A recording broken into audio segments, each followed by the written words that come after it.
Hello and welcome to a not so awesome review. And today we're looking at Batman: The Cult, which is one of my new favorite Batman books. After reading it was really good. So I'm gonna start off by saying that this was originally published in a 4-issue prestige format.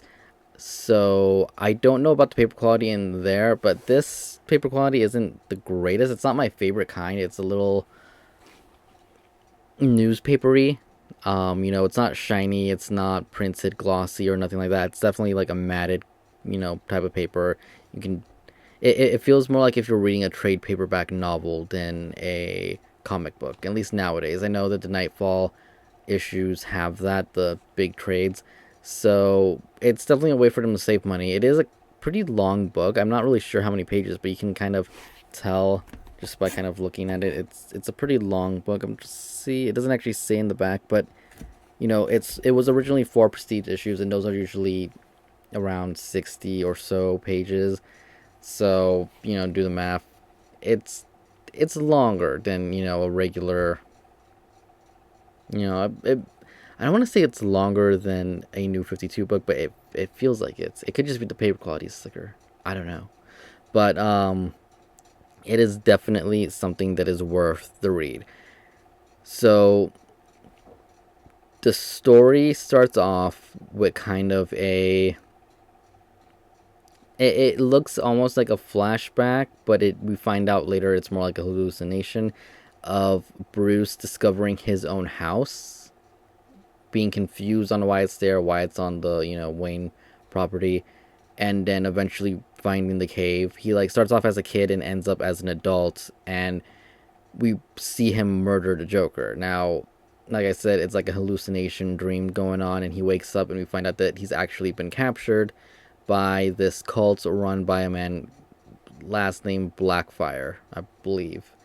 And throughout the first issue, we get a backstory on him having to do with these basically pilgrims who landed at Gotham, this Indian tribe that was there long before them, and kind of trying to add like a mystical element to it. Though the thing about the book is we don't actually know how much of that story is true, and we never actually find out, which adds on to the story, it adds on to the mystery, so it's not bad there.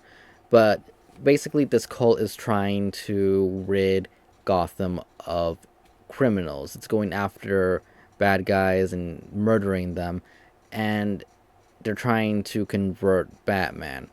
And he goes through a lot of like psychological shit in this, and like if you want to see Batman kind of get destroyed mentally, this is definitely the book for it. It is done really well. Everything that happens to him is done really well.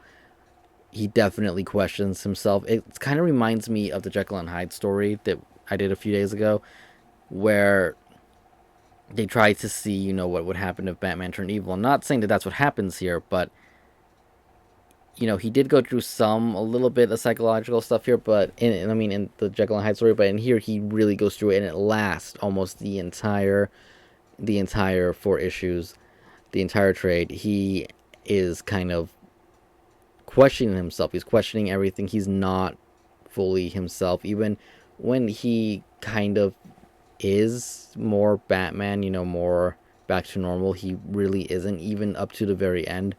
Um, it's done really well. It's a pretty epic book if you think about it too, because Gotham, there's an attack on Gotham as there is in most of these books, but this one, you know, was on a large scale. A lot of people getting killed. One of the main things throughout the first 2 issues is people disappearing from the streets and nobody knowing where they are. Political figures getting killed. The National Guard having to be involved. So it's actually a pretty, intense attack on Gotham that happens. And, we get Robin in it, which I like because it is Jason's Todd. It's Jason Todd's Robin. So, instead of Dick Grayson and Tim Drake, we get Jason Todd, which I haven't read enough Jason Todd stuff. So I'm glad he's in this one. And he kicks ass in this one. He's actually pretty cool. I mean, he's not like badass kicking ass kind of thing, but still, it is cool to see his character here. Um, we have a giant Batmobile that puts pretty much every other Batmobile to shame. And I will say, because people may look up pictures for this or something, Batman does have a gun in it, but it isn't for lethal use. It's a tranq gun, and even the Batmobile has a weapon on it, but it's tranquilizers. So he doesn't like using the gun. He even mentions at one point that he doesn't like using the gun, but it's a tranquilizer gun. He's not murdering anybody. He even, we even go through the whole I don't want to do kill anybody, whatever. He just wants to minimize the damage, and the best way to do it, because of this large army that this cult has amassed, he needs to use a tranq gun. So there is that. I know a lot of people don't want him touching a gun, period, but it's explained good here, and his reasons for using it make sense. So there you go with that. Now the story is told in two different perspectives. We have Bruce's perspective, which he's talking throughout the entire 4 issues. He's narrating his own story. And then we have the news, and it kind of reminds me of Dark Knight Returns, where the news is kind of reporting on what's going on in the city a lot. And it does get a little bit annoying, I'm not gonna lie. I mean, the information it gives you is definitely something that helps the story, it enhances it and everything. Is it necessary? In some cases, yes, but it's still kind of a chore to read, especially when they have to give examples of, okay, well, these people believe in this cult and these people don't. And they do it multiple times. Instead of, like they do tell you, oh, the city is divided, but they give you examples for it. I don't really think we needed those examples. Maybe just once, not done over and over again. So there is that. It gets kind of annoying. There's actually one part where Batman throws I think it was just a cup at a TV, and it was kind of funny because it's kind of like what you want to do while reading all the TV stuff, even though the narration from them comes back a little bit later. Yeah, aside from that, I don't know what else to say. The imagery in it is a little crazy. Dead bodies.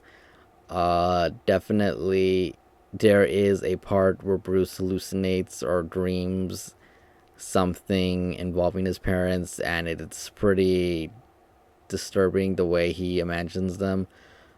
We do get that whole, hey, my parents were killed flashback in this, which is in almost every Batman story. That not every Batman, but I'm just saying it's overly done.